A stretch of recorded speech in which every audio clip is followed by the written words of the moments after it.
listening to Sports Radio Detroit.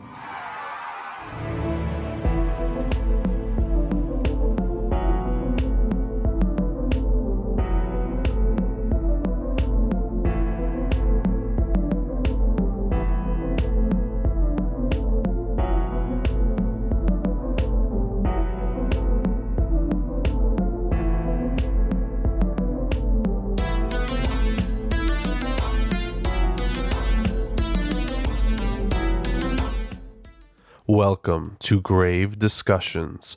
I am your host, Barnabas. And I am your co-host, Samael. Welcome one, welcome all to episode number 47, The Last Days of the 90s. Yes, we are happy to have all you boils and ghouls here with us tonight. We've got a really interesting episode coming up about a topic that we've, touched on here and there with certain movies and things like that, and we wanted to expand upon it more today because it's a hashtag 90s horror week on Instagram. So yeah, we wanted to talk about some 90s movies. Yes, because I've been watching them recently. I watched The Dark Half. I started watching Evil Ed. I forgot what other movie I was watching, but I'm going to get close to the stereotypical movies like Urban Legends, and I just watched Scream last week, so I'm not watching it again. Yeah, but I mean, that's one we're going to talk about for sure, obviously, because it had a huge impact. We're going to talk about all those typical movies that you kind of think of and some that, were gems that we've mentioned on the show, and just kind of talk about why we think, those movies eventually just faded away and brought on the next wave of horror, because that whole era, I feel like, went into even like the early 2000s. So, yeah, it really did. Yeah, we're going to talk about kind of the dying days of that really interesting like niche era of horror. And it's going to be coming up in our main segment, but we've got a lot of other spooky stuff to go over in this episode as well. As always, we do have to give a shout out first to Sports Radio Detroit, our gracious hosts.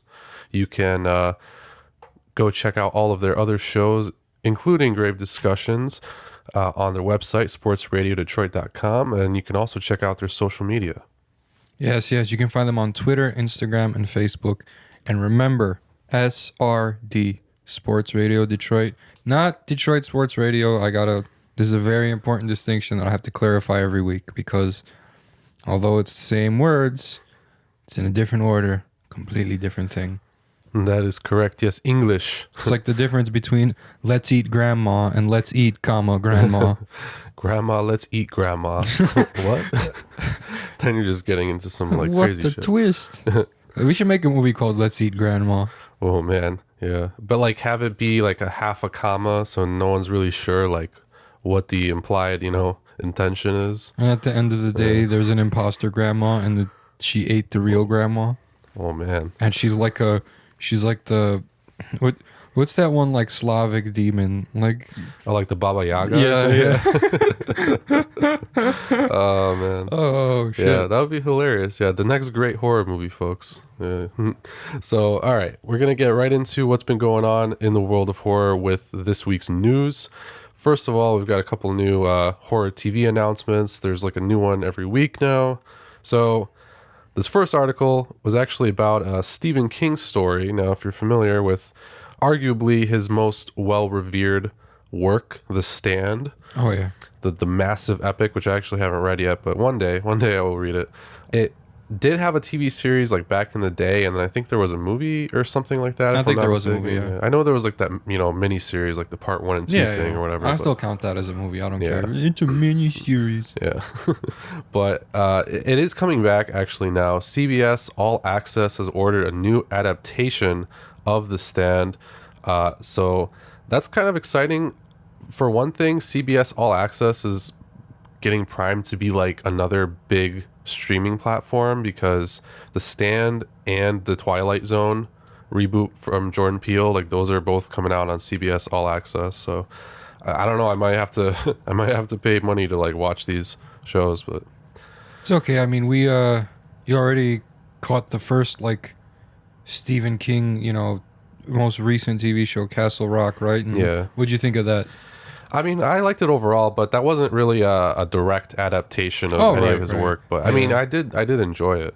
I mean, I love Stephen King. I literally bought a Stephen King book yesterday at Second and Charles because I have like an ever-growing Stephen King book collection. So yeah, I mean, I liked Castle Rock. I thought Castle Rock was cool. I mean, I'm excited to see The Stand because like I said, I never read the book, and I don't think I ever watched like the full miniseries before either. Most Stephen King like movies / miniseries like It, The Langoliers and stuff like that, The Dark Half, like some of them did well in like translating the book into film, but like a lot of them had the directors or the writers, whoever the fuck decided, their own little like twist on it or like their own vision of it, and I think that needs to like kind of stop.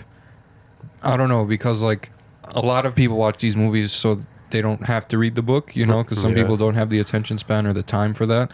Why would they waste a week of their life reading a book when they could just watch it in 2 hours? And I don't know, I want these adaptations to be more true to the book, like the It remake kind of was, except the kids didn't have an orgy or whatever the fuck. Yeah. I mean, there were obviously parts missing because the book is ginormous and it has just tons of incredible details about the town and stuff like that you won't get in the movie. But I mean, for what actually like happened, it was pretty faithful. Apart from like there was no like leper or whatever. It was like a werewolf or something in the book. But but for the most part, it was a lot more faithful in my opinion than the Tim Curry miniseries adaptation. Still like the Tim Curry one. But that's a whole other subject. But yeah, no, I totally get what you're saying. I mean, I think that they could do this right.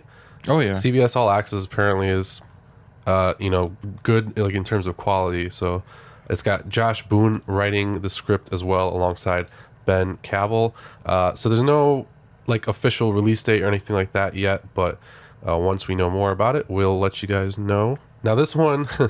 In my opinion, thoroughly less exciting. Yeah, I know. CBS, again, not CBS All Access, but CBS, the channel, is going to resurrect a dead detective with a new small screen adaptation of Frankenstein. When's the last time we saw Frankenstein's monster on screen? Actually, pretty recently, because they had that shitty I, Frankenstein. Well, okay, if you're talking about like straight up horror, then I think it's been probably a minute. Maybe Penny Dreadful, except that wasn't really like the same thing necessarily. But there was that shitty I, Frankenstein movie, and there was also that Victor Frankenstein, I think with Harry Potter in it, Daniel Radcliffe, but it wasn't like a horror movie exactly. I want to see a badass Frankenstein's monster. FYI for all of you, I do not call the monster Frankenstein, regardless of... It's not correct. People have been calling him Frankenstein ever since I was a kid. They're like, oh, there's Frankenstein, and there's the werewolf, and there's Dracula. Like, that's not Frankenstein. That doesn't look like a man in a lab coat resurrecting a dead body to me. I feel like ever since the internet, people have been calling him that because... It was very clearly like Frankenstein's monster ever since Mary Shelley wrote the fucking book. Yeah. And civilized people call him Frankenstein monster, And you know what it is? All these cartoons like Alvin and the Chipmunks, all that shit that we had growing up, they would be like, oh, Frankenstein. And even Scooby-Doo's guilty of the same thing. Yeah. Like, can we at least like get that part right? I know I'm being kind of a stickler right now, but... What if we called Michael Myers? What the fuck was his dad's name? What if we called him by his dad's name? Right. No, that's David Myers or whatever the fuck. And we're just like, oh, yeah, David Myers. And then forever we call him that and we're wrong. I mean, sure, you can call him Frank. You're wrong if you call him Frank. But I know a lot of people know this, but people still call him Frankenstein. And that's like people who still call Native Americans Indians, It's like, come on. So anyway, the Frankenstein's monster gonna be in this brand new TV series adaptation of the legendary story, and of course it's the most like white bread fucking TV plot ever. Centers on a San Francisco homicide detective who's mysteriously brought back to life after being killed in the line of duty. As he resumes his old life, and he and his wife realize He isn't the same person he used to be. Like, I don't know. He's I've trying to already make lost interest. he's trying to make coffee, except he's just running around the house, smashing into walls. Yeah. Kill. Yeah. That's basically how I feel it's going to be. This sounds bad.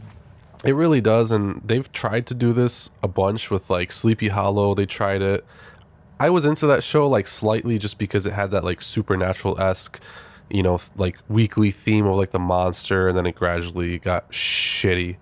And then they tried to bring back Dracula the same way, and I don't think anybody watched that show, except for like a handful of people. No. That's why it got canceled. Penny Dreadful did it okay, but they weren't like, blah, here's Frankenstein's monster and Dracula. It was more like a very atmospheric kind of thing, but that was on HBO, or not on HBO, that was on Showtime, so, big difference, but... They're gonna bury Frankenstein. Yeah. Like, he used to be like he was like a staple, bro, for like movie monsters. Like, him, the Wolfman... And obviously Dracula, and then just some random fucking ghost. The ghost of, I don't give a fuck, Stalin. Like, and those are the things. And now, like, we went from ghouls and Frankenstein and werewolves and vampires. Now it's just demons, home invasion people, demons, allegories, demons. Well, that's why they're trying to bring it back now with, like, Lee Winnell's Invisible Man and everything like that. If it goes well, I'm sure they've got a Frankenstein thing for the big screen, like, already lined up, but it really kind of depends on the success of that movie. But yeah, I don't know about this because I already can tell, like, the vibe that the show is going to give, and I just feel like it's not going to do him well. You just know that the Frankenstein's monster detective guy is going to be like some fucking Giorgio Armani model, slick back hair, and he's got like one little tiny bolt on each side of his neck and like a line, or whatever. Like, it's just going to be dumb. He's going to have the love interest, of course, like his wife or whatever. See, this is the thing. They're taking all the stuff that was supposed to scare you back in the day, or at least intrigue you, like... And make you want to learn more about this genre, and like they're just making a mockery out of it, I think. Like, yeah, for real.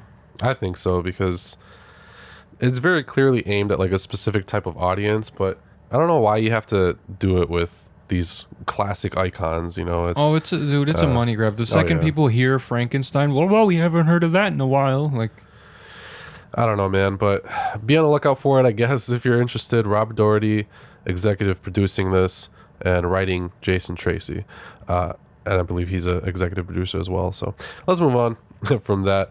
The next thing, unfortunate news breaking today, actually. Paramount pulling the plug on David Fincher's World War Z 2. So this has been in the works for a minute. Actually, kind of a lot of people liked World War Z. I don't know. I liked it, but I wasn't like entrapped by it like a lot of people apparently were. But no, I wasn't. But David Fincher is amazing. I was looking forward to this. Unfortunately, now it's apparently just completely canceled, seemingly to make way money-wise for the next two Mission Impossible movies, which honestly I would rather have Mission Impossible than the World War Z 2. I don't know. Yeah, fuck it. Let's, if Tom Cruise is in Mission Impossible, why not? Give us something that's not The Mummy, Tom. Exactly. Give us what you're best at, and that's being in Mission Impossible movies. I mean, the last one was still really good, so might as well. And they make more money from it, so even though World War Z made quite a bit of money, but it did. But I don't want to see Brad Pitt like, I'm sick. They don't want to attack me. Just emotional Brad Pitt. Honey, no. Like, I'm good on a World War Z sequel. They already found the cure. What else are they gonna get really sick? Yeah, I don't even remember the story, honestly, from that movie. It's been like a minute since it's like zombie attack, and then Brad Pitt discovered if you have like leukemia that the zombies won't attack you or something. Like, yeah. So there it is. Unfortunately, no more World War Z 2. Hooray! I mean, at least not for the foreseeable future. So don't go posting in the Facebook groups like, "Hey, when the World War Z 2 coming out? It's been like 15 years." Well, this is why. So we've got a couple trailer announcements, and then we're going to get right into the nitty-gritty of the episode. First up, not exactly a whole trailer, but a bunch of teaser trailers. I don't know if you saw these, Samael, but the Scary Stories to Tell in the Dark teasers. I saw it. Yes. Dude, dude. We've been talking about this since last year. I think since our like first month in podcasting, you brought this up. Pretty sure. Yeah, I don't remember when exactly I mentioned it, but it's been in the news for like a while now. I saw a lot of the stills too, like that fucking clown thing. Yeah, I saw that on Bloody Disgusting's Instagram. I'm pretty sure. And dude, honestly, this looks good. Like, it does. This is like another thing I'm excited for besides, you know, the second It, and I'm not excited, but I'm interested in the Child's Play adaptation too. No, I feel you, but I was thoroughly impressed by these. Obviously, Guillermo del Toro is phenomenal. So, and especially in like thinking of how he wants to portray his like creatures on screen.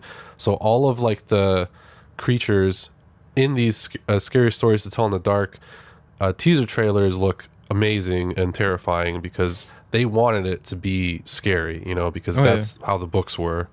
And these look very good. The one with like the big toe, like give me my big toe, like whatever, you know, whatever.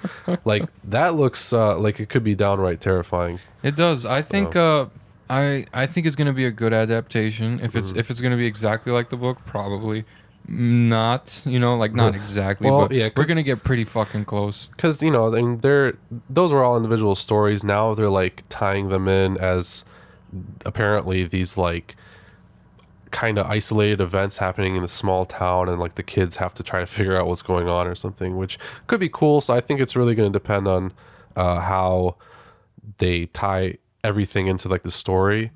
But as far as like the atmosphere goes and adapting the, you know, book illustrations and monsters to the actual big screen, which is what most people were concerned about, like I think these teaser trailers really you know, like helped make a lot of people more comfortable. I just hope it's not one of those scenarios like Slender Man where the trailer is as good as it gets. You know what I mean? You know how we felt after we saw that. We tried to give it a chance, and then we watched it and we were just like, oh man.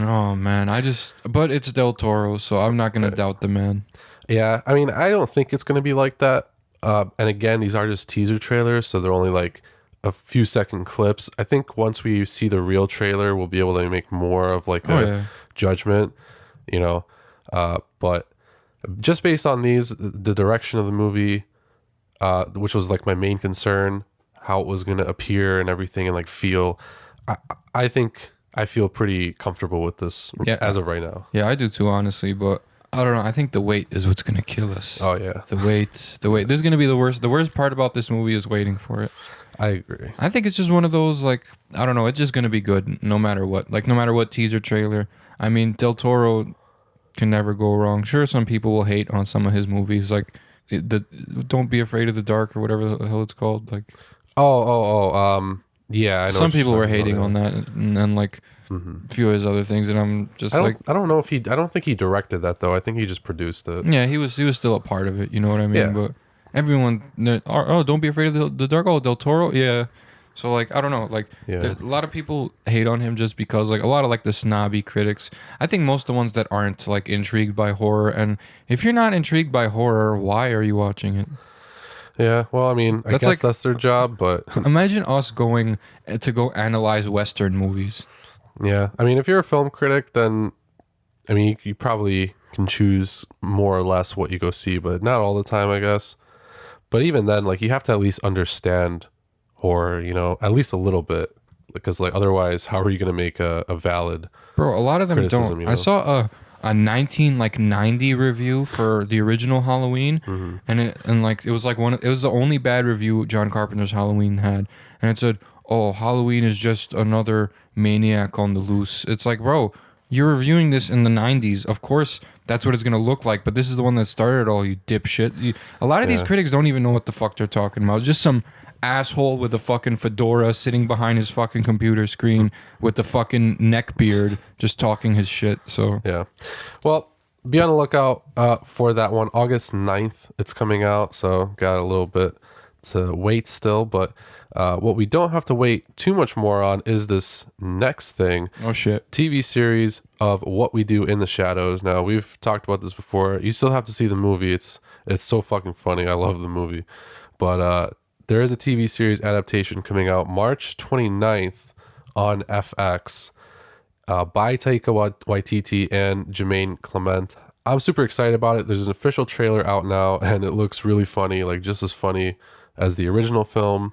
And it does concern 3 completely different vampires living in an apartment together in Staten Island, New York. So it looks really funny. It looks cool. It kind of keeps the same feel of the original movie, where it's not like over the top funny, but it's like goofy, but it still explores like the vampire tropes, like drinking virgin blood and shit like that. So Garlic. yeah, exactly. Why garlic though? Why was that ever a thing? They actually talk about it, I think, in the movie of this. So you gotta watch the movie. I don't remember what he said, but it was funny.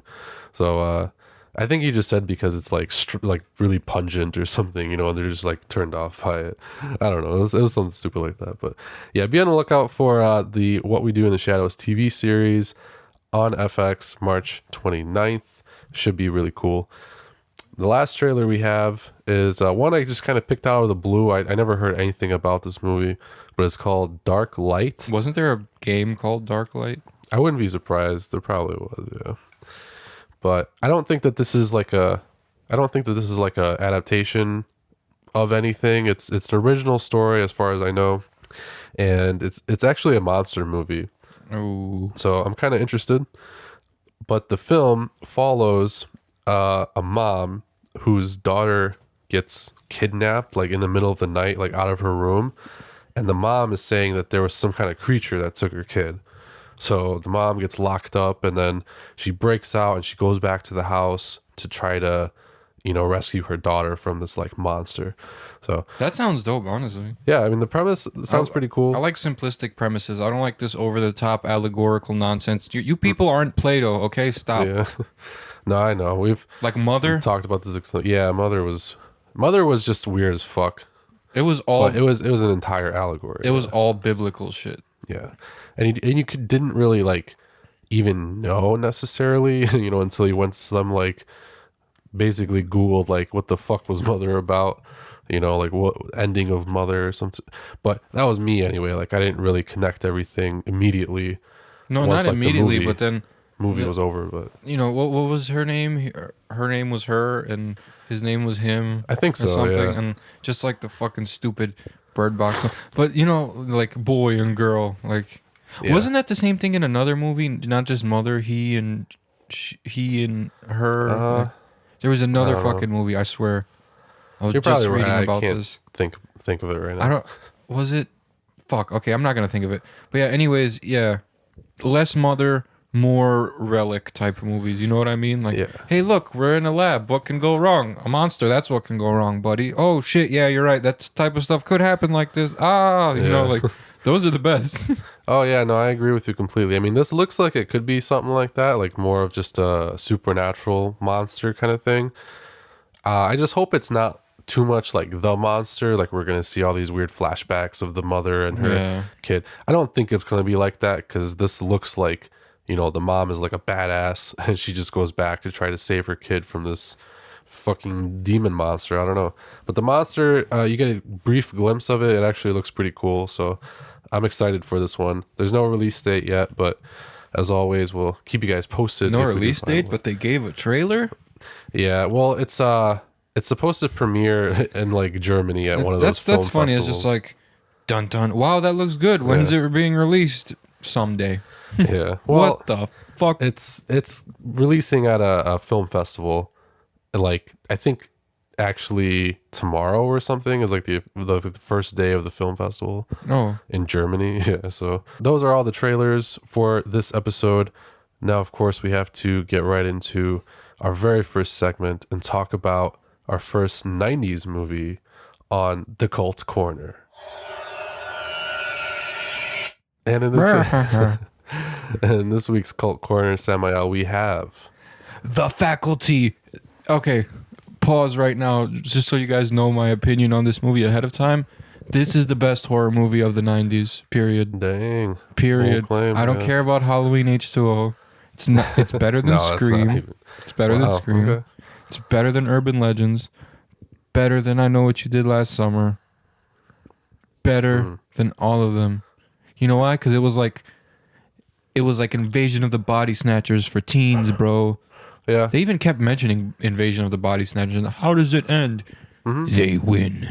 Well, I mean, But they didn't. this movie was very much a product of the post-Scream revolution. Oh, yeah. You know, you can't deny that at all. I don't think it's the best movie of the 90s, but it's one of the best horror movies of the 90s for me too, just because I was watching it the other day or rewatching it, and the whole time I was just thinking like, wow, this is actually like a really well put together movie, you know, like all the acting is spot on, the pacing's great, there's constantly shit happening, the story is really interesting and like engaging. Even the CGI was, I mean, it wasn't like great, you know, because it was not the 90s, but even the CGI in this movie was pretty good. Yeah. You know?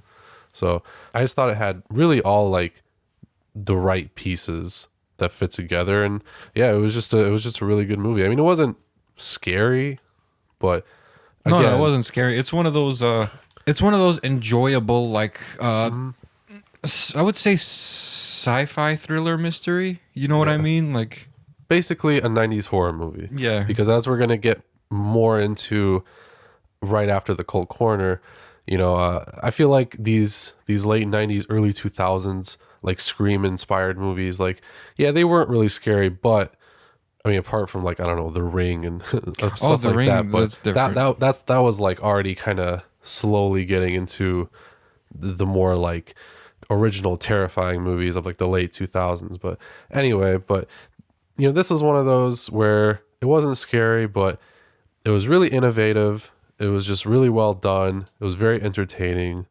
This was almost like the Hollywood blockbuster type horror movie. Oh yeah. Except it was like, you know, actually pretty good. Yeah, honestly, the thing is with a lot of the other 90s movies, they're too similar for me because like most of them were like just slashers.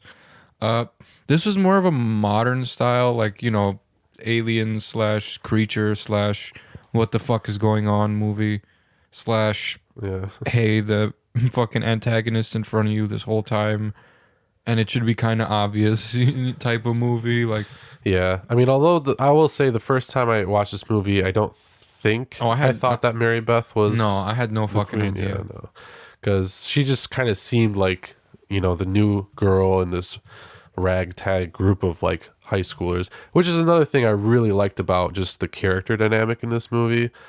You know, usually you'll have like the typical 80s style cast where it's like, you know, the virgin and the bitchy girl, the bitchy pretty girl, and like the jock who's an asshole, and the nerd and all that. But so it kind of had the same thing, but all the characters were still really cool though.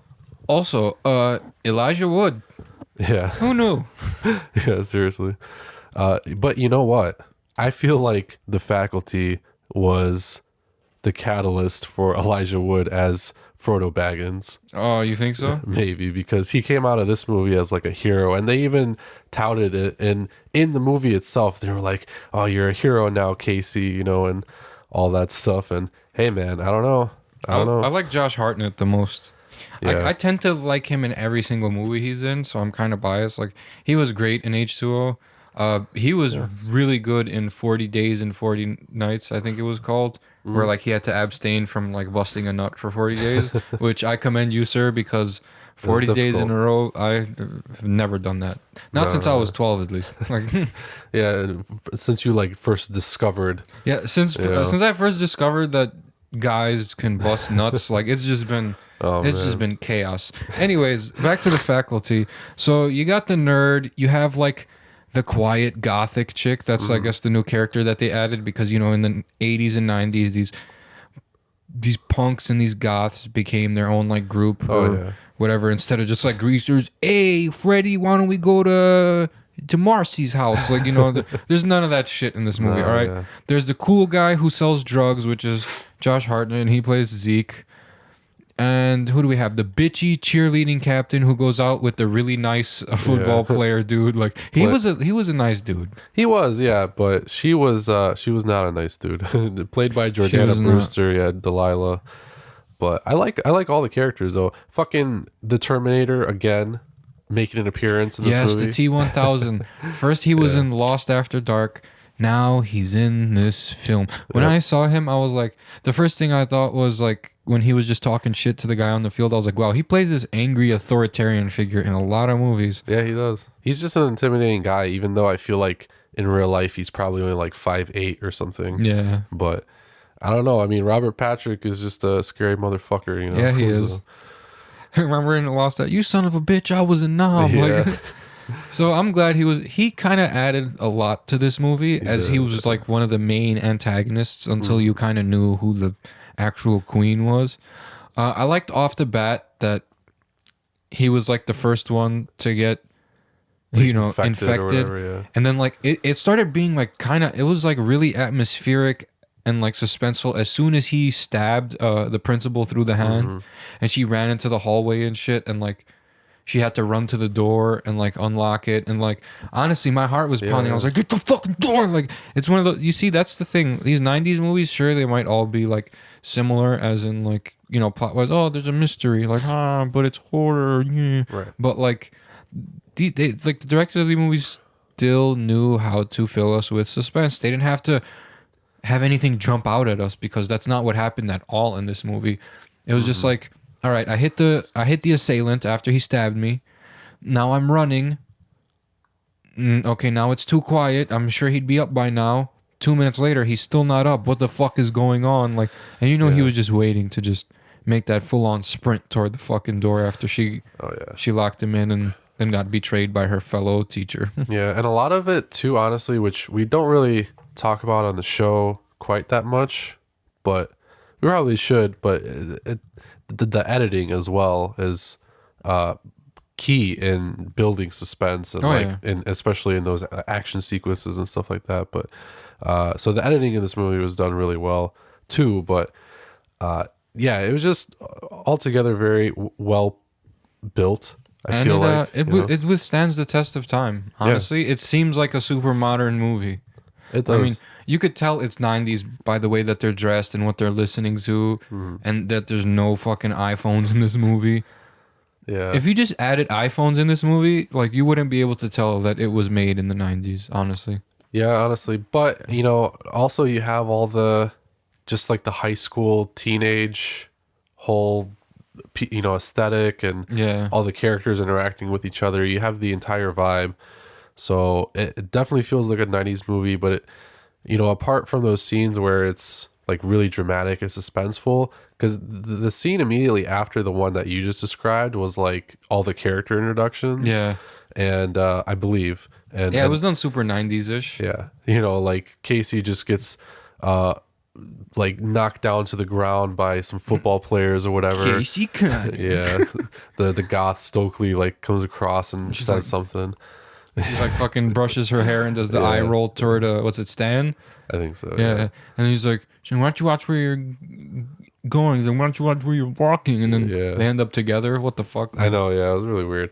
But but that whole scene was just classic, like high school slasher type movie. It was, basically, you know, and you know, you still have all the like typical high schooler problems, like they're going on about he wants to join gotta get my academics up and study. And she's like, well, you know, I'm a cheerleader and everyone expects the whatever, the fucking pecking order, you know, the cheerleader, the top cheerleader is with the star quarterback and everything, and like what's gonna happen to us. And he's like, I don't care, Delilah, you know, whatever. Yes, I don't want to be. I don't want to be judged by my throwing arm. I'm just being a dickhead. He gave me an A, but I got a D. It was my D. I earned that D. Like, bitch, take the A. What's wrong with your dumb ass? Oh man, you know, it's great. Yeah, there were funny moments and there were like realistic moments, but then like honestly, very soon after that, fucking Frodo and and Jordana Brewster like in that closet, and then they both realize like, oh shit, they are aliens. And then basically the entire rest of the movie is just like action. It's just like them trying to figure out what's going on with these aliens. So I liked it though. I really loved it. Yeah. Honestly, if action is like super suspenseful, so it's different if there's like let's say there's like terrorists chasing you and they're trying to shoot you down. It's different from being chased by a mob of human aliens on foot. You know what I mean? So this is the genre separator, guys. Like, what is chasing you, how it's chasing you. The music, too. The music. Yeah, because the music's like, da, da, da, da, da, da, you know, or whatever, versus, da, da, da. It's like completely different, you know, vibes. Just give that, if you give a 80s synth, like, soundtrack to any chase scene, it's a horror movie. Basically. Like, imagine It Follows, but instead of that 80s synth style score, it was just like Bohemian Rhapsody by Queen or something. Like, that would be a completely different movie. But this movie did it right. I thought that the soundtrack, while not particularly memorable, was effective in all the suspense scenes and everything like that.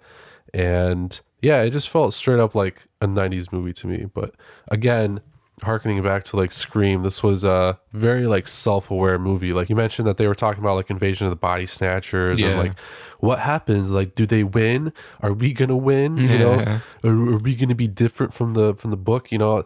It was very self-aware, and it knew about the existence of horror movies and, you know, real horror movies and stuff like that. Exactly. So that was definitely that Scream influence. But this one really did it well because it just had a super original story.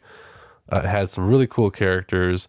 The writing was solid. The acting was great. Dude, the cast in this movie? The cast was the best. Fucking amazing. Dude, their chemistry as a cast was good. Like, here's another thing with the 90s movies. The acting was much better than the 80s. So none of the dialogue seemed forced. Hey, we got to get him now, sonny boy. Like, it wasn't like fucking cowboys talking to each other or like...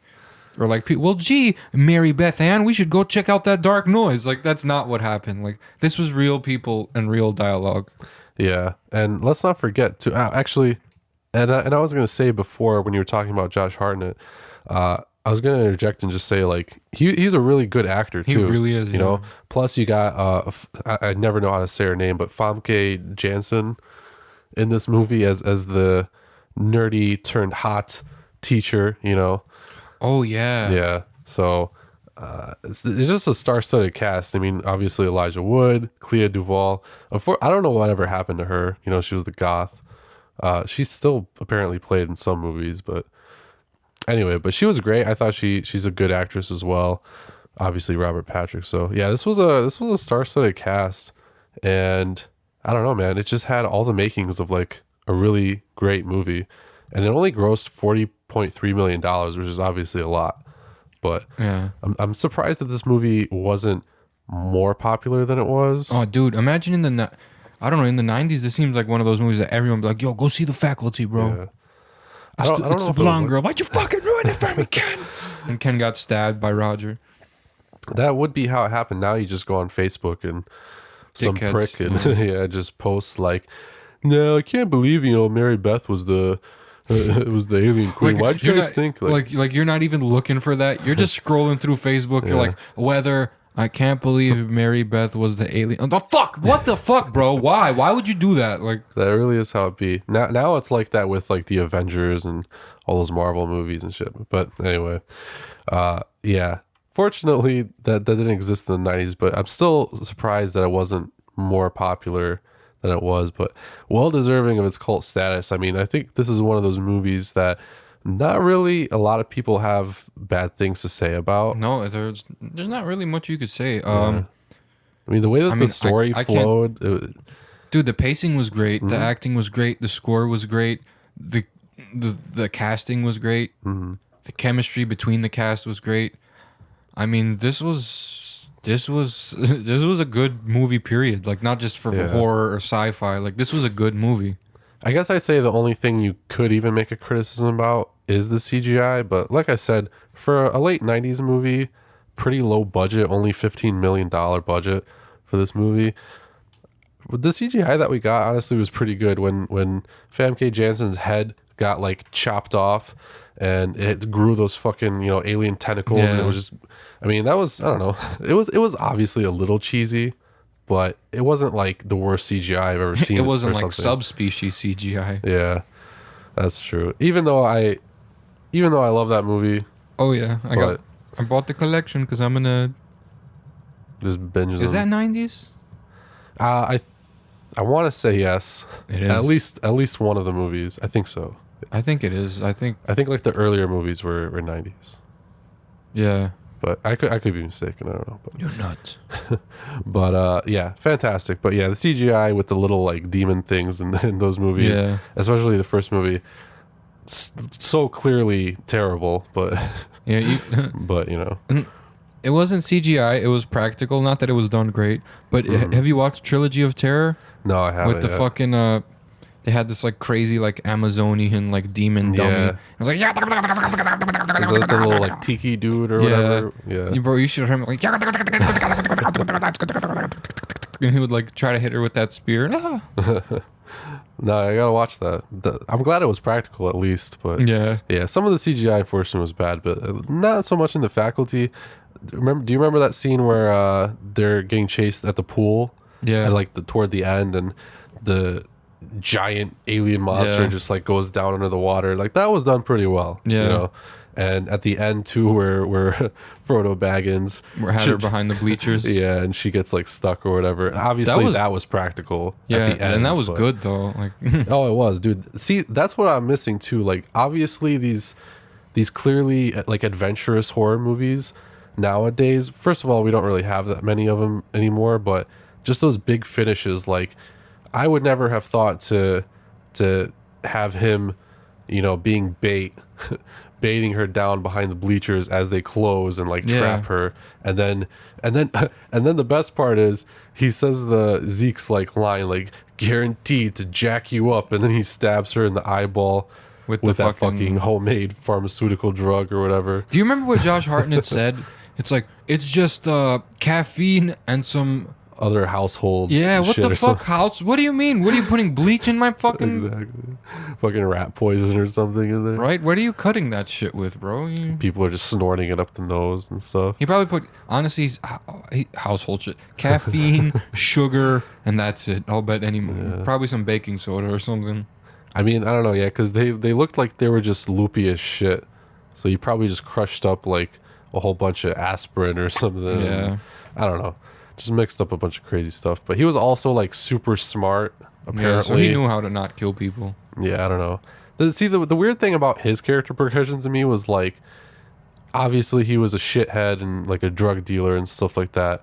But he was apparently very smart. Yeah, that was weird. So you thought at the end, like maybe he would, I don't know, he'd redeem himself and try to do some studying or something like that. But he just ends up joining like the football team. That was kind of weird. Yeah, that was weird. I don't know if I like that. That's like the one takeaway for me that I'm like, Also, Frodo Baggins with Jordana Brewster, like that was weird as fuck. But anyway, like him joining the football team was, I don't know. I wasn't expecting that either. When I saw it, I was like, okay, I guess. And he's smoking a square on the fucking football field. Like, bro, you're on school property. You smoking a square? This isn't the fucking 80s or 70s. T-1000 is just like, hey, put that butt out and get back to the game. Like, Right? What the fuck? It's like, I know I'm a genius and all, but I feel like my calling is football. Dude, the coach should have just drop kicked him. I agree. And made the cigarette fly away. Like, what the fuck?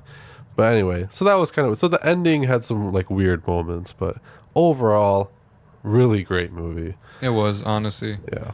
This is one of those like 9 out of 10, 8 out of 10 movies for me. Like, Damn, I would agree. this is not getting like 7 out of 10 for because this was not average at all. Especially, it's good for our day and age compared to other movies. This still withstands the test of time, and it's good. And this was made in '98. You know what I mean? So this was way too good for its time. Yeah, that's true. But it's a good segue again. I'm good at those. Oh yeah, but a very well revered still to this day, but in the prime of that like, post Scream horror revolution, and we're gonna talk more about that in our main segment right after some words from some other SRD shows. Hi, this is Chris. And this is Roger. And if you like Tigers baseball, Major League Baseball, minor league baseball, analytics, pop culture references, movies, sports, food, check us out. Look for Tigers SRD on iTunes, Google Play, or Spotify. Hey, what's up, everybody? This is Jeremy Bryant. Catch me, E, and Brian on Pearson's Piece, 8 to 9 a.m. on Sports Radio Detroit Network, CRB, on Spotify, iTunes, anywhere else you can find podcasting.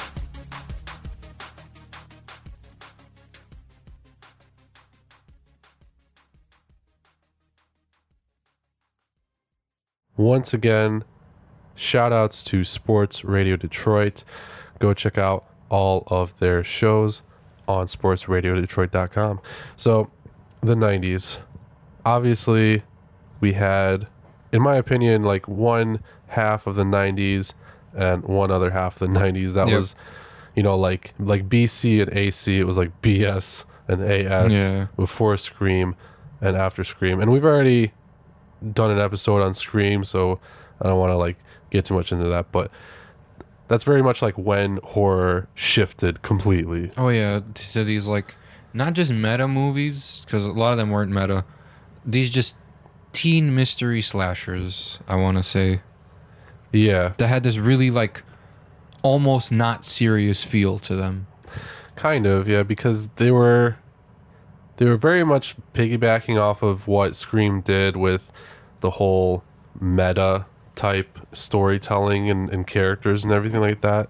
So we saw, you know, movies like The Faculty, like Urban Legend, like I Know What You Did Last Summer, Cherry Falls, stuff like that, you know. Valentine. Exactly. Movies that not all of them were meta like that, because Valentine and Cherry Falls were more like typical slashers that just had those tropes and were aware of the tropes, but weren't like, no, we shouldn't do this because imagine if it was a horror movie, you know, not outright like that. But I feel like this was, like you said before, a very similar type of movie in the 90s that was like kind of influenced by the 80s slashers, because Scream was inspired by that, was a parody of those. Yeah. Really. So a lot of the same kind of stuff, even with like Cry Wolf, stuff like that.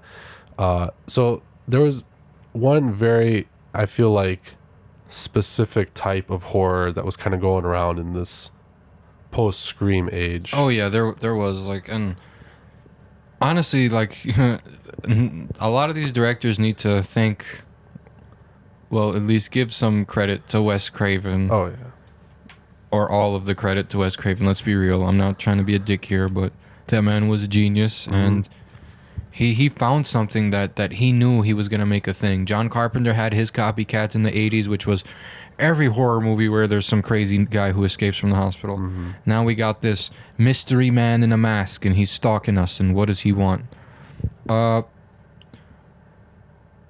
would say it completely ended, like all of this died out with the last Scream movie, because like if you watch the last Scream movie, cinematography is really similar to all the other ones. It feels like a Scream movie. And another movie I want to say came out the same year, I think, or a year before, something like that, My Soul to Take, which was another slasher by Wes Craven. I think it was by Wes Craven. I'm pretty sure it was. I think so, yeah. And yeah, ironically enough, like like the last two movies of this era were Wes Craven movies, and the start of an era started with Wes Craven. I see. I would argue that it really ended like the last days of these 90s and 90s inspired movies were kind of in like the mid 2000s, you know, because Scream 4, I mean, Scream 4 was still done in a time where we started seeing more remakes come back and more like franchise stuff start taking off, because that was around Paranormal Activity started taking off. Yeah. Exactly. That started its own trend now. It's the Scream of its era. Yeah. Friday the 13th remake coming back. Nightmare remake coming back. Pretty sure the Halloween 07. 07, exactly. So I mean, so the late thousands were like when that whole era started, in my opinion. So Scream 4 was kind of a product of that.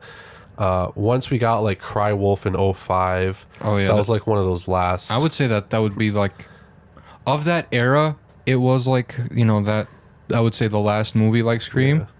When I said My Soul to Take and, you know, Scream 4, I just meant like, I didn't say like, you know, 2011 was the end of that era, but that was like the last year we had like one of those type of movies. Really. That's fair. Yeah, because they still did exist for sure. Oh yeah. I guess because it was Wes Craven to an extent, but And then there's more on getcha. the independent scene that came out like even more recently, like The Sleeper, which was essentially a Black Christmas remake done more originally, like the original instead of like the that crazy fucking remake of Black Christmas. Yeah, there's another one, Black Christmas. There's a slasher that copied the Scream thing again, like the remake at least, the phone calls, the I'm gonna kill you. Yeah, no, I get what you're saying for sure. 06, so that was right after Cry Wolf. Okay, so the Black Christmas remake was the end of this fucking this kind of era of teens getting butchered by a mystery assailant. Yeah, that was kind of like the dominant type of horror movie. And yeah, I would say because then after that we started seeing like these like more really original and scary movies like The Descent, The Strangers, The Orphanage, a bunch of other ones as well. But so we got Shutter a couple. Island, we got a couple of years where we had stuff like Shutter Island and stuff like that. Those were really good years. Like they were. But Shutter Island is probably better than most horror movies, and it's more of like a psychological thriller. Like, yeah, I don't remember what year exactly that came out. I think it may have been 2011. Yeah, actually. 10 or 11, one or Something two. like that. But I mean, yeah, we had a few years of that, and then that was when really the whole remake craze and the franchise craze with like Paranormal Activity. Saw still had their shit Saw, getting thrown around every year. That really took off around that. Conjuring was spitting out sequels. Insidious was spitting out sequels. So Scream started their whole little thing, you know, with I Know What You Did Last Summer, Urban Legends, etc., Valentine. Then the remake craze. I guess people saw the success of Texas Chainsaw Massacre. Then they waited a little bit for like the whole Scream fit. All right, now it's the remake. Then Freddy came, and then Jason came, and then now they're remaking Leprechaun. Yeah, they just remade Halloween, obviously. Yeah, they did a sequel to the original, which was like you know, like I think we just need to stay away from these movies, like these older movies. Like we need something like Hereditary, for example, Summer of '84. Like the Paranormal Activity started their whole era. They're the Scream of their era, but like Paranormal Activity is not as good as Scream, but they did basically the same thing, and now we got all these demonic movies, and I don't know, man. I don't know where horror is going next. It seems like they're just gonna keep throwing out remakes and sequels to like more recent movies. Yeah, this is the year of remakes, sequels, and there's probably gonna besides The Prodigy, and we're gonna find out this weekend if that's legit.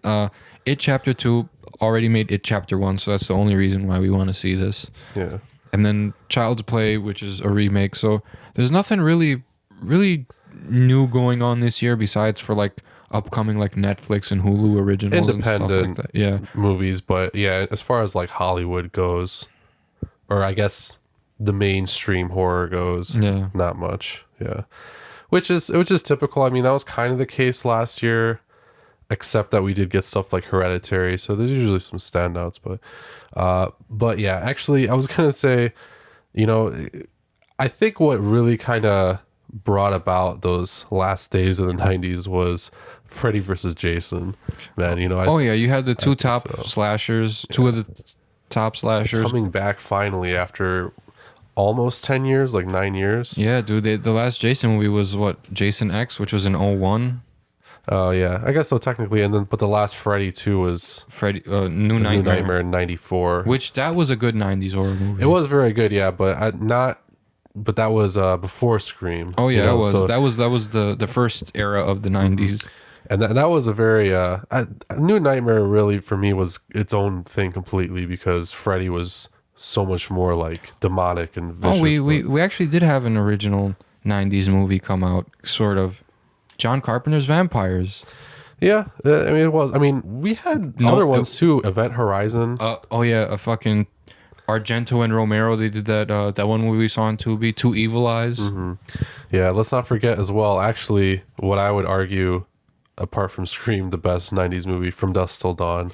Oh yes, fucking Robert Rodriguez, Quentin Tarantino. Those guys are certifiably insane. So that's fair that they would make some. Honestly, I liked From Dusk Till Dawn and Vampires equally. So like I've never I've always loved watching those around like the fall time when all these scary movies would come on, and I'm like, I don't know, it's one of those you can't pick from. It's like Michael and Jason. You're just like, I can't pick. Yeah, I agree, but I've probably seen From Dusk Till Dawn the most out of any movie period. Really? Yeah, I love it, and I'm trying to get I was supposed to actually show it to my friend Brendan tomorrow. Shout outs. With our old friend the Caretaker. We're gonna show it to him. Shit. He knows nothing about it. Oh really? He's never seen it. Really? Yeah. I'm gonna blow his fucking mind. He's gonna be like, what? Dude. George Clooney Yeah. hunting vampires. It's just Is that? Wait, who is that? Is that? Oh my God! It's Selma Hayek. yeah, fucking Cheech in 3 roles. Cheech Marin in 3 Man, that guy should have gotten a fucking Oscar. Talk about Tilda Swinton in Suspiria. Fucking Cheech goddamn Marin and From Dusk Till Dawn. Anyway, I could rant about that forever, but that was a great obviously 90s horror movie, but actually created before Scream as well. Oh yeah. Because that was in the summer of 96 and Scream was December. Still 2 different subgenres anyway, so it's not like that could really take much from it, even if it wanted to. Yeah, but I was gonna say too, even though we did get a lot of these, I feel like even the movies like Jeepers Creepers were kind of inspired. You know, and they still kind of had that. I feel like these movies, because I listed some here like Jeepers Creepers, Dog Soldiers, these 28 Days Later, but 28 Days Later not so much teeny. Dog Soldiers not so much teeny. Yeah, those are more like.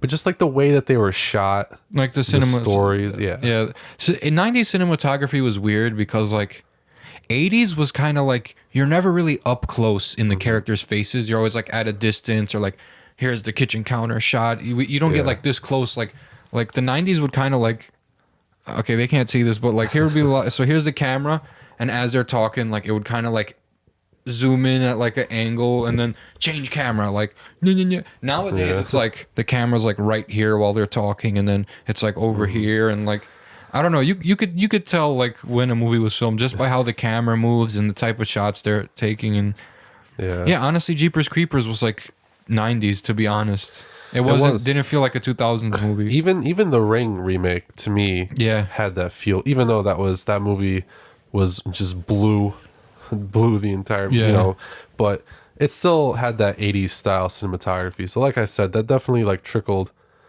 into the early 2000s and like the mid 2000s, where it kind of died off and went to stuff like The Descent. But so those are the kind of movies that I'm talking about, but obviously those are not your self-aware, almost meta like teen slasher movies. But Darkness Falls was kind of different. Yeah, Darkness Falls was pretty original. I don't know why it gets shit on so much. I don't understand it either. Probably the CGI or something, but like honestly, that movie was actually scary, period. When I was a kid, I watched, sure you might not be scared now, 2003. How old was I? How old were we? Fucking 9? Yeah. 8 or 9 years old? That shit was scary. Don't let your teeth fall out, and if they do, don't look. And if you look, stay in the light or she'll eat you. What the fuck? Yeah. I mean, that whole opening like scene where his mom gets fucking and then you see the Tooth Fairy like hovering over the door, and she like can't go into the light. I was like, damn. And then there's like another scene later, I think, where she's chasing somebody through the forest or something, and she's like, going like, I don't know, that it was pretty good. The CGI like at the end and stuff was. Yeah, it wasn't that great, but I thought it was an original story. That was one of those '90s inspired movies. It had a good definitely. story, you know, because I feel like there's two different kinds. Like you have the '90s movies that were similar in plot to Scream and were like self-aware. Then you had movies that tried to do something completely different. They saw Scream, they were like, oh man, we gotta do something different. Two movies I gotta add though that were 90s because we didn't talk about them, mostly because they were sequels, and it wouldn't be 90s Horror Week without them. One that was kind of similar to Scream in terms of like, hey, we're teens and we're getting fucked up. Well, both of them were Pumpkinhead 2. Okay, yeah. And Night of the Demons 3.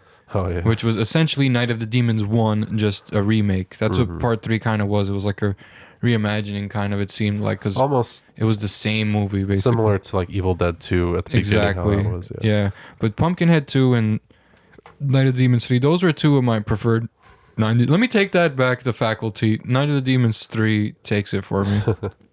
Don't forget Shut too, up, Nick! Nick was Nick iconic.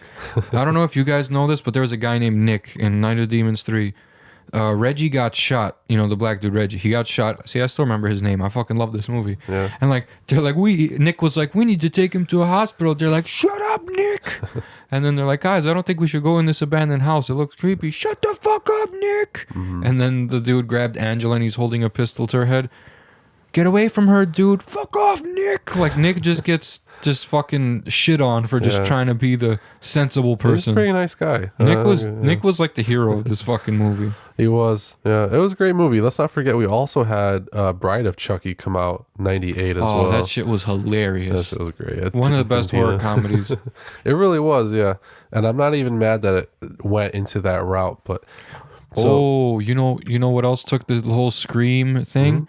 One of our favorite horror comedies, Club Dread. We didn't even think about that. That took the whole, like, I Know What You Did Last Summer, Scream, Urban Legend. I mean, it was like a, you know, parody. Yeah. So like, but it was like a really actually well done, very well paced movie. Like that was like another movie with like The Faculty. Like the pacing was done well.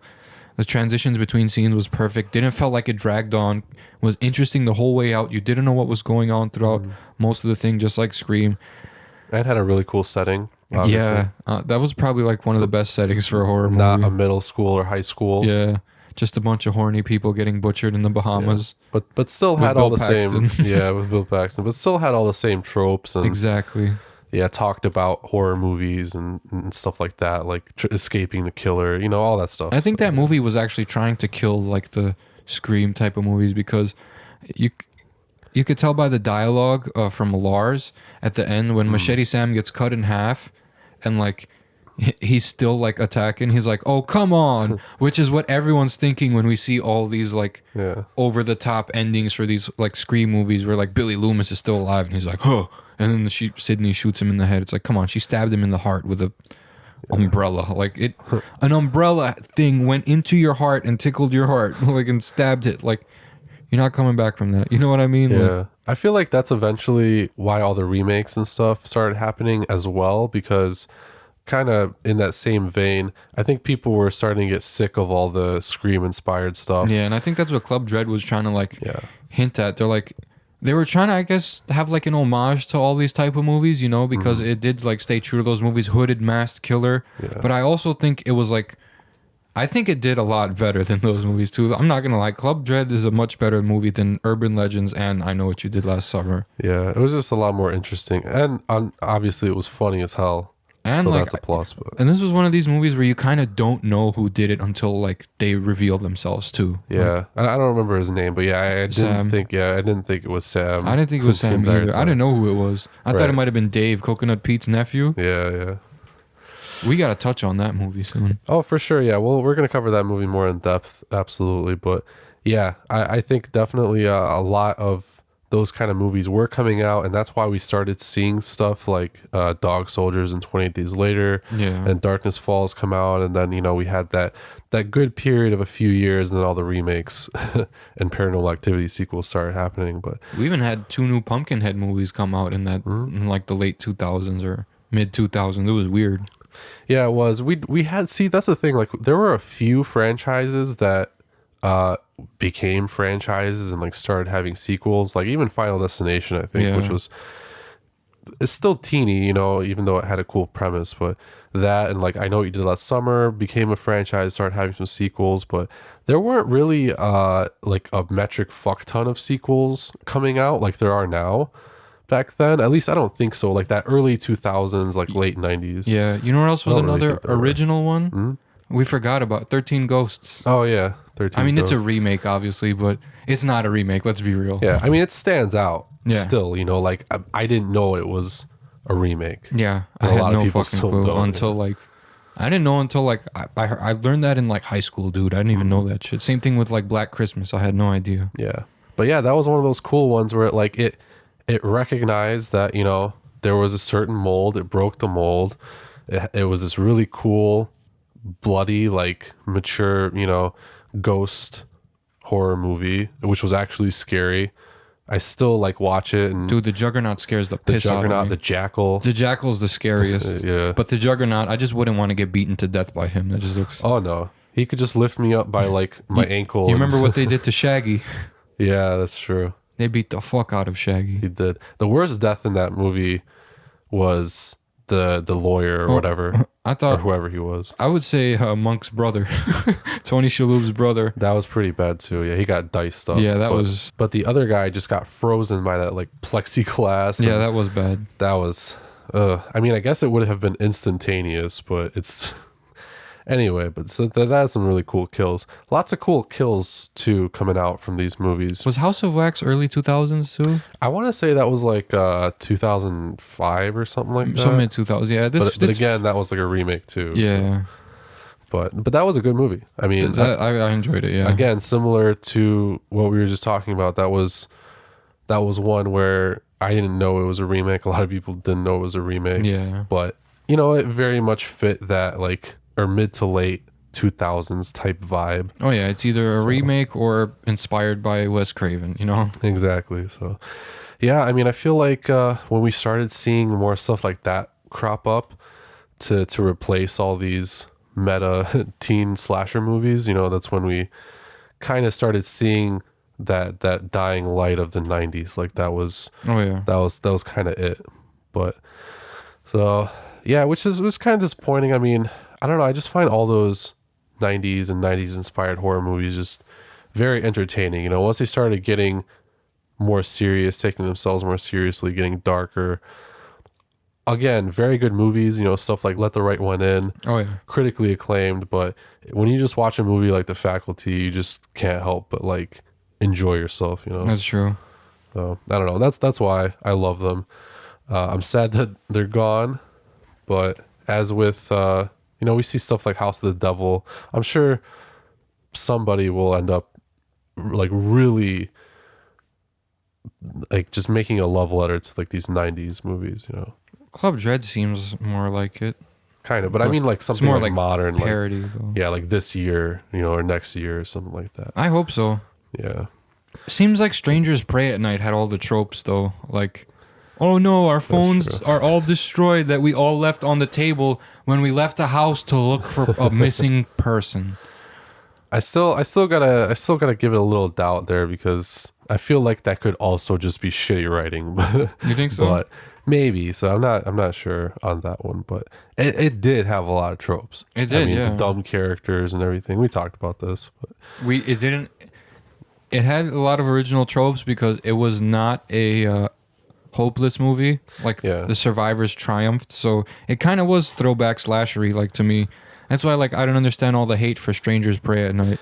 No, it was good. I mean, I feel like that's gonna be a movie that gradually grows like more acclaim, you know, or gathers more acclaim because even a lot of people now were like, yeah, like the pool scene was really awesome, you know, which it was, and I think a lot of people are kind of learning to respect it, but when it came out, not a lot of people liked it. Yeah, but you know, The Strangers was like, you know, like this generation, you know, it's not a classic movie yet by any means, but I just thought of like another two like more recent ones that like they got away from this like whole like giving props to 80s horror and like kind of did their own thing. Laid to Rest and The Collector. Oh, yeah. Those were two like actually original concepts that I just wish like they didn't just make a sequel so soon. You know what I mean? Both of them had sequels like way too soon after the first. Well, that's the thing. They were created right in that space of, starting to see all the big money from the studios. Like, oh, it made money. Boom, another one. Collector 2, do it. And so that's basically what it was. That was just the wrong place in the wrong time. Yeah. Because you knew it was going to happen. Even with I Know What You Did Last Summer. Oh my God, I'll always know what you did last summer. Do you remember that one when a ghost But or that something? didn't come out like right away after. No, that it was did like it. 2010 or something like Yeah. that. Or 2008. Yeah. And then Urban Legends went. The second movie was a slasher as well. And then the third movie was about Bloody Mary. Oh, yeah. I didn't even watch. I watched some of that movie and it was very bad. I liked it just because of how bad it was. I think I watched like the first half an hour. We also got the Leprechaun movies. Those That's were right, yeah. Those were like the more original. But they still had the first one at least had the kind of teen.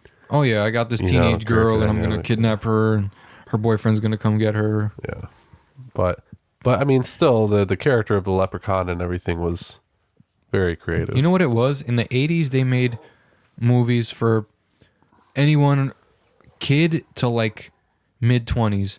And now in the 90s came, those people are already past their mid 20s. So now they're trying to appeal to the kids of that generation, the 90s kids. So like the tie-dye shirts, the pink button-ups that the dudes would wear with the Hawaii stuff. You know how it went. Yeah, you could tell that just in the dialogue in almost every movie like that. you know? Yeah. So just a lot of fuck and shit and everything like that. Yeah, but yeah, unfortunately, eventually those movies went away, and very sad. Yeah, but that's pretty much all that I have to say about it. The next thing that we're going to talk about is definitely not a 90s movie, but do you want to say anything else before we move on? Oh no, I got all that out. Rest in peace, Wes Craven. Thank you for all of these movies. You made a lot of these people a lot of money. Oh yeah, rip the 90s. So let's move on to our final segment of the episode, where we're going to talk about another very innovative film in the chopping block. And this week's chopping block, we have the hottest new thing on Netflix's block, Velvet Buzzsaw. And guess what? Guess what we're doing today, guys? We're letting you know if it's chopped or not. Yeah, whether or not you should watch it. This has been on a lot of people's radars, I feel like, since the trailer dropped. Crazy ass trailer. Got a lot of people really excited for a horror movie apparently about art that is possessed and killing people. Cursed art forms. So let's talk about this movie a little bit. First of all, it was indeed a very creative movie. I think you mean, first of all, Jake Gyllenhaal's in this movie. That should be the first thing. Yeah, first of all, we haven't Jake seen Gyllenhaal. him in a minute. Yeah, It's been a while. I mean, he was in some other stuff, but the last Anything- like big thing I yeah. know from him was like Prisoners, I think. Yeah, and that's probably like... That was, I think, I don't know, that was like 2014 or 16 or something like where that. you been, guy? Where you been? You're a great actor. Why are you not? Why are you not in more important films? Damn it! Yeah. Oh, he was in Nightcrawler, which was the director of this is first movie or last movie. Well, First and last movie, technically. well, yeah, and he's made Jake Gyllenhaal star in this too. So Yeah. great. But for good reason. I mean, Jake Gyllenhaal is phenomenal. Personally, he's my favorite actor of this generation. Yeah, you like him? Yeah. I like Tom Hardy the most. I think Jake Gyllenhaal, as evident with this movie, has like just a ton of range, especially when he's going crazy. Yeah, I didn't take him as the type that could play like a really like entitled fuckhead, you know? Yeah. He plays Morph Vandewalt in this movie. Just such a pretentious Piece of art critic name. Yeah, for real. He's an art critic. He writes for this, I don't know, publication. I think it's called Art Web or something like that. And the basic story behind this film, if you didn't already learn, is that there's one person, Josephina, played by Zawe Ashton. She works at this art gallery. She finds these paintings in this old guy's apartment. He died in her apartment, And he actually requested them to be annihilated, not hey, anyone can have these. yeah, for some unknowable reason at first. But then like the artwork is like amazing. Jake Gyllenhaal's like, oh my god, this is like revolutionary. Yeah. And so they show the artwork, and then basically a whole bunch of batshit crazy stuff starts happening. The artwork apparently like comes alive, and and then starts killing people. So that's like the basic premise. And I feel like as far as the plot goes, one thing for me, without giving spoilers, it doesn't really get a whole lot riskier than what's kind of portrayed in the trailer, which I didn't really like, given how apparently innovative this movie was kind of coming off as. Yeah. Like the story is kind of what it is, and you're not really sure what's going on, but it kind of pieces it together for you more or less.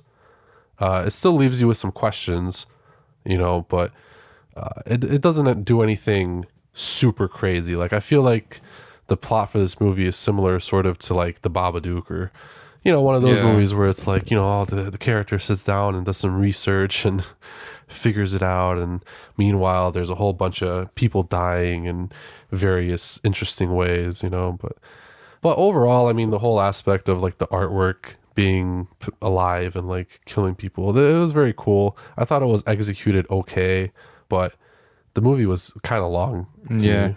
It was like a little bit too long.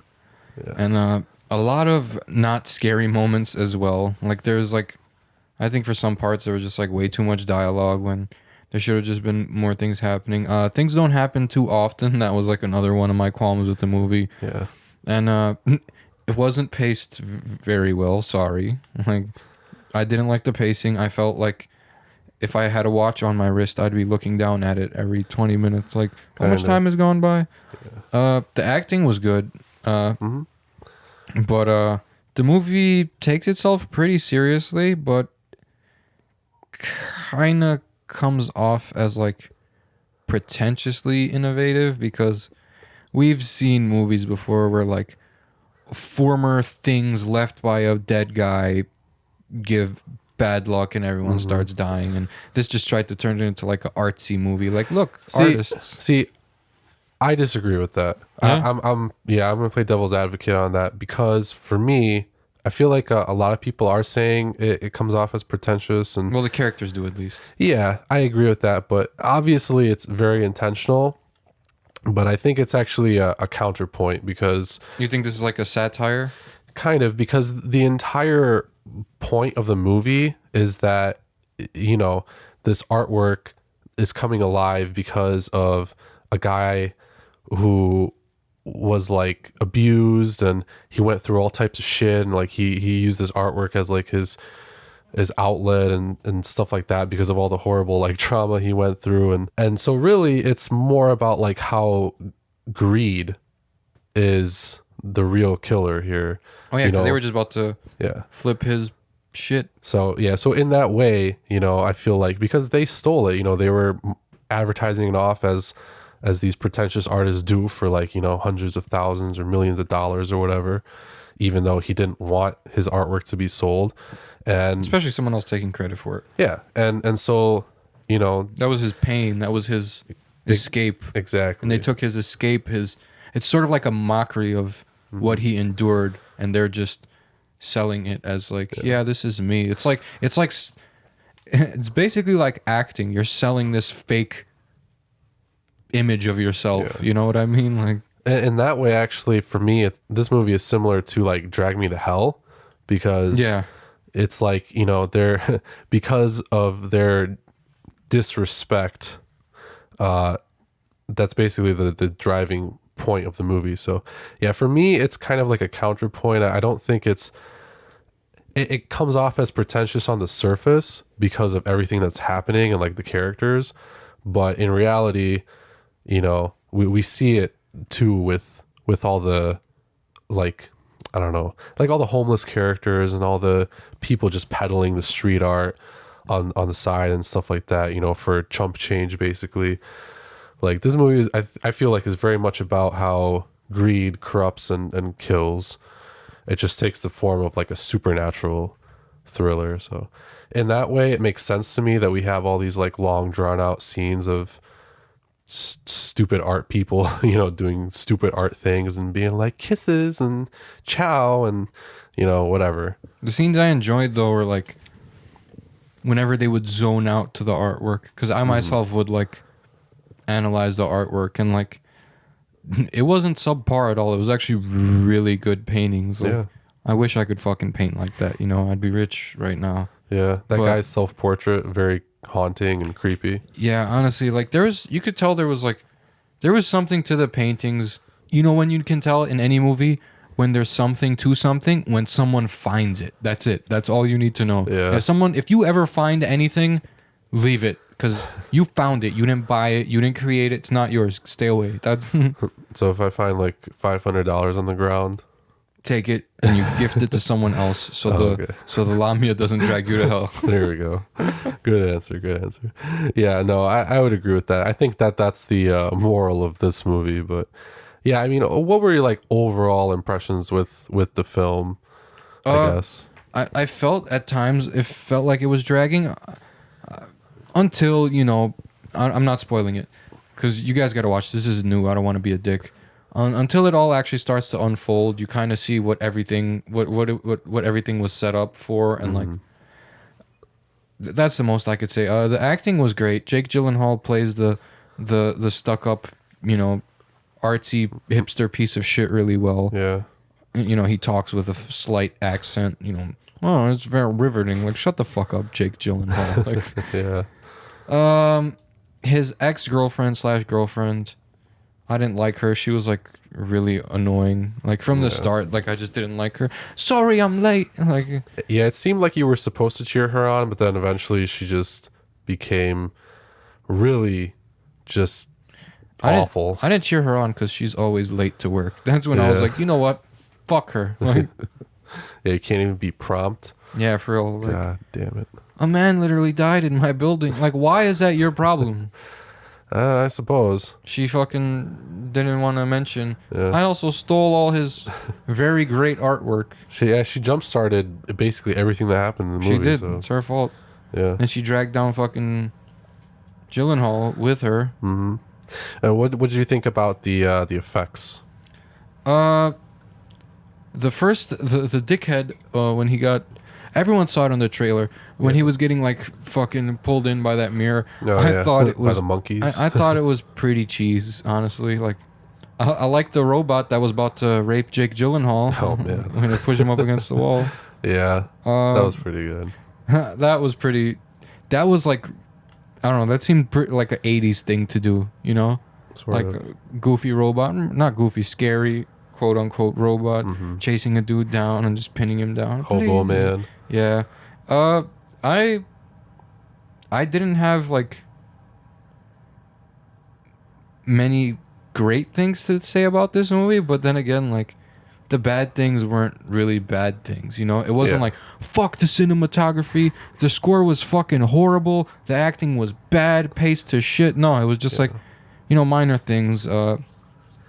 Yeah, I think the execution just could have been like a little tighter. I'm just glad it was little shorter. art people dying, because those are the most pretentious people. Yeah. This is a painting of my melancholy. Shut the fuck up, you and your melancholy. Why don't you go take a Paxil and relax? Like, Yeah, again, that's exactly I think what it was. You know, it was all these like pretentious, greedy art people exploiting other people, and that's why they're getting fucked up. You know. good, they deserved it. Yeah, that's not giving too much away there. I mean, there's still like a lot more that is left to uncover in this movie. So, in my opinion, I would say go check it out. Yeah, go watch it. It's not chopped for me. Yeah, it's You just- safe. Just be patient. That's all I'm gonna say. Be Yeah. patient, and analyze the characters, but also critique them as human beings. Yeah. And whether or not they deserve to be going through this. Honestly, like, you know, the scenes that are present in the movie, I don't really think there are any scenes that are unnecessary. No. Because each character, I feel like, develops pretty well. There's just some like loose parts that didn't need to be as long, or, you know, maybe could have been done in a little bit different way or something like that. But hold on, no, I don't want to. I'm not gonna spoil, but the kids playing with the thing, that was good. I like that. Oh yeah. That was a good addition. Like I thought that was really quote unquote horror of them. Like, you know what I mean? Like, Yeah. Because kids will be kids. They don't know that it was legit, you know. So they're just like, ha ha. And that's like a complete spit in the face, I feel like, of the snobby art world. That's Yeah. almost like a meme. Yeah. It's like one of those memes where it's Hey, like, look, I'm making art with your blood. that's like that meme where that person like put their glasses down in the middle of the floor at like an art gallery, and then people were standing around it taking pictures and stuff, and like it wasn't art.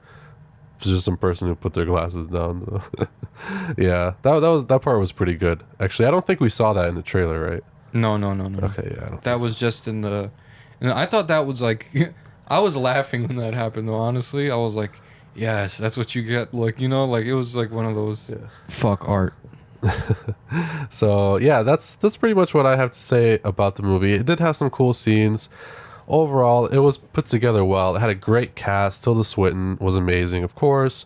John Malkovich returns for Netflix in this movie because why not? They probably just have him on retainer at this point. Yeah, he was just.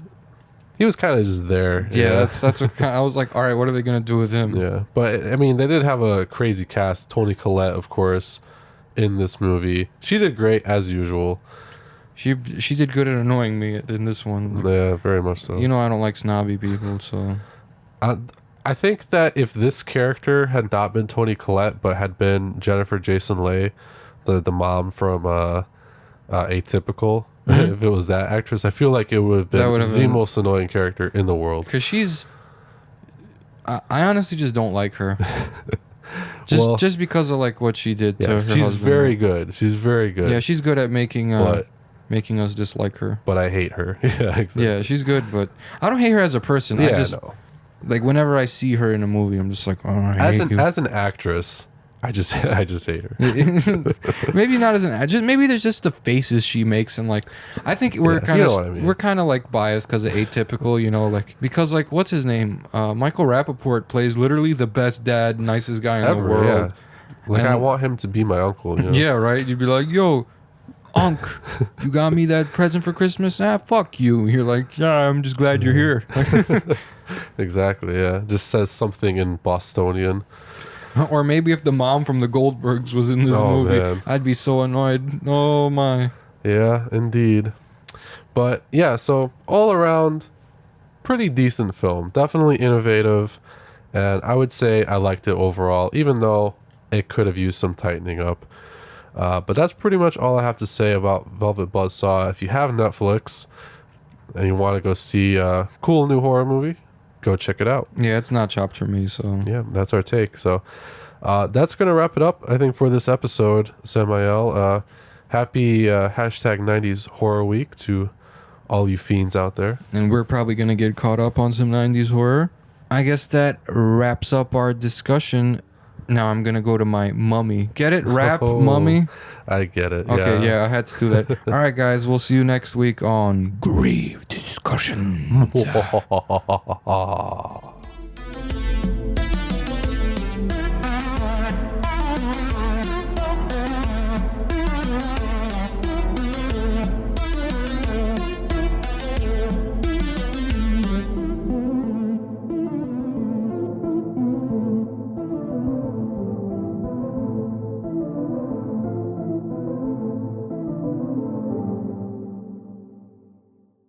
This has been an SRD production.